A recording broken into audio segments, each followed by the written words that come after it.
नमस्कार शेतकरी बांधवांनो, तुमच्या सगळ्यांचं कृषी रत्न या चॅनलमध्ये हार्दिक स्वागत. शेतीसोबत जर तुम्ही जोडधंदा सापडताय, तर आपल्याला पहिला प्रश्न येतो की बकरी पाळू की कोंबड्या पाळू? आज आपण दोन्ही व्यवसायांची तुलना करून बघूया, कोणता जास्त फायदेशीर असतोय. पहिले बकरी पालनाचे फायदे बघू, नंतर कोंबडी पालनाचे आणि नंतर दोघांना एका तक्त्यामध्ये ठेवून दोघांपैकी कोणतं चांगलं वाटतंय ते बघूया. बकरी पालनाचे फायदे म्हणजे असे आहेत, तिला मांस उत्पादन आणि दूध उत्पादन दोन्हीसाठी वापरू शकतो आपण. खरं तर आपल्याकडे मांस उत्पादनासाठीच वापरलं जातं. दूध उत्पादन त्याच्यापासून आपल्याला जास्त भेटत नाही. आता एका बकऱ्याची किंमत म्हणजे शेळीची तुमच्या किंवा बोकडाची किंमत 7,000 पासून 15,000 पर्यंत तुम्हाला मिळू शकते.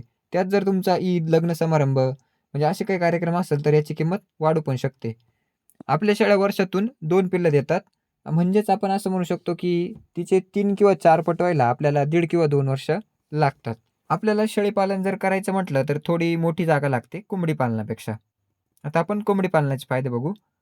कमी गुंतवणुकीमध्ये आपल्याला सुरुवात करता येते.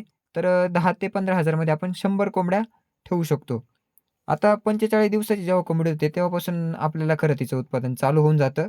दररोज तिचं आपल्याला आपण म्हणलो, की अंडं पाहिजे, तर दिवसाआड म्हणू शकतो आपण. दररोज तर नाही, पण दिवसाआड आपल्याला तिचं अंडं भेटू शकतं. जर लेयर कोंबडी असेल, तर तुम्ही रोजचं सुद्धा उत्पन्न तुमचं चालू होऊन जातं. आता हे तुमचं जर शेळीपालन म्हणताय, तर शेळीपालनपेक्षा कमी जागेमध्ये तुम्ही 100 ते 200 कोंबड्या सहज पाळू शकतात.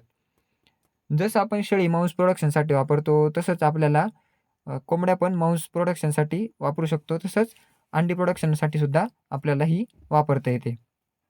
आता हा तक्ता बघून घ्या. या तक्त्यावरून तुम्हाला समजेलच, की नक्की आपल्याला कोणतं जास्त परवडतंय. आता उत्पादन आपण बकरी पालनातून मांस आणि दूध, कोंबडी पालनातून मांस आणि अंडी. म्हणजे इथं कोंबडी पालन मला जादा सरस वाटते. आता उत्पादन वेळ याला 6 ते 8 महिने लागतात. तसं आपली कोंबडी पालन 45 दिवसानंतरच तिचं उत्पादन द्यायला खरं सुरू करते. आता बकरी पालनात जोखीम कमी आहे आणि कोंबडी पालनात आजारांचा धोका जास्त असतो. जागेची गरज बकरी पालनाला जास्त लागू शकते किंवा मध्यम लागू शकते. तसं कोंबडी पालन छोट्या शेडमध्ये पण होतं. आता बाजारभाव.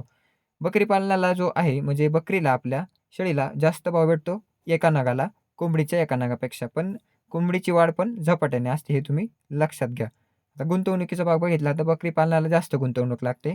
कोंबडी पालनाला कमी गुंतवणूक लागते. म्हणजेच आपल्याला बकरी पालनापेक्षा कोंबडी पालन परवडतं आपण असं म्हणू शकतो.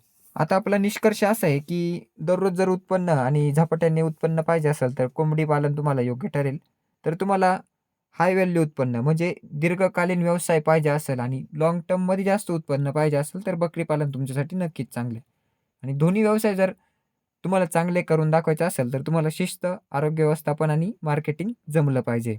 तुम्हाला काय वाटतं कोणता व्यवसाय जास्त फायदेशीर आहे? कमेंट करा आणि व्हिडिओ शेअर करा तुमच्या मित्रांशी.